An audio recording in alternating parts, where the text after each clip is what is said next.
Good evening, welcome to CDW Live and welcome to BT Tower for a very special live broadcast. Very important one actually, because we've only got a couple of days left on this ballot of a lifetime, this opportunity for every single member in Openreach, EE and BT to send the strongest possible message to the company who have been displaying unbelievable levels of hypocrisy, telling you that a decent pay rise is not affordable whilst handing out massive pay rises to themselves. We're in central London here. It's very busy, as you can tell, so we may have a mishap or two when we're live, but we'll keep going. We'll keep ploughing on.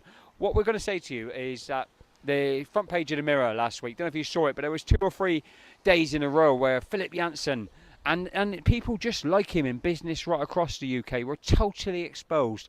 He was on the front page of the Mirror, and then we had the big issue article which talked about the food bank or the community pantry, as BT have tried to label it as, and we had lots of other information. We also had that live, that extravaganza of that live, which was a total and utter farce, where Philip Jansen tried to justify the appalling payoff I put to you whilst defending what he got and what the other execs around him got. But anyway, what we thought would be good is obviously if we get the right result come Thursday, and we need you to get us over the line to get the right result, then we're going to obviously have a mass of media coverage, and we're going to make the absolute most of that media coverage. We can assure you it's going to be fantastic, and we're going to be out there. We're going to be letting everyone know what you did during the pandemic to keep the country connected and what you continue to do to keep the country online. There's no home working revolution without our Openreach, BT or EE members, and we're going to make sure that every single media outlet in the country knows that.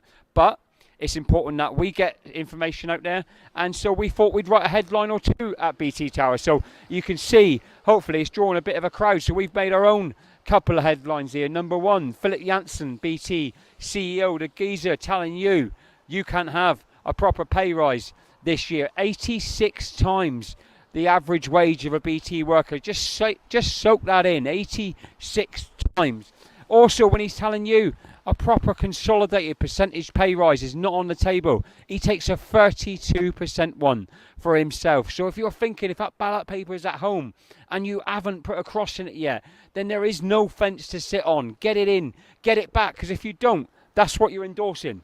That there, right there, is what you're endorsing. If you haven't voted in this ballot, you're voting with Phil. And next to it, the other one, the BT call centre sets up a food bank for his own staff. A blue chip company, everyone, with food banks in its workplaces, and then the absolute front of it to say it's not a food bank, it's a community pantry. Well, let me tell you something. If it looks like a chicken, it clucks like a chicken, it tastes like a chicken, it's a damn chicken.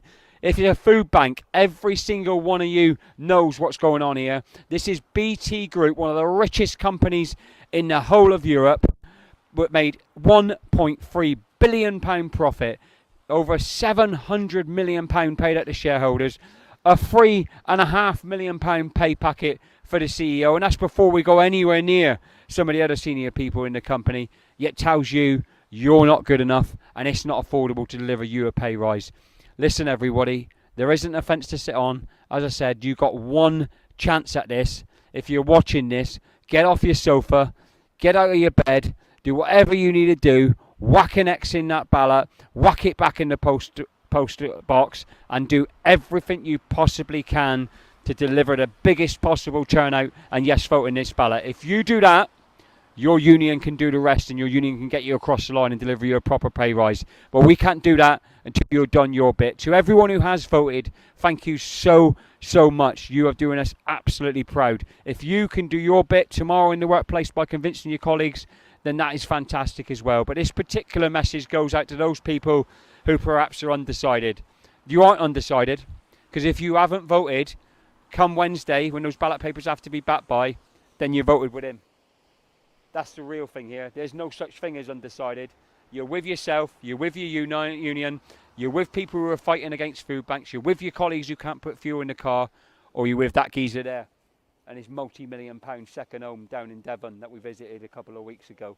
Make your mind up, make the right decision, back the union.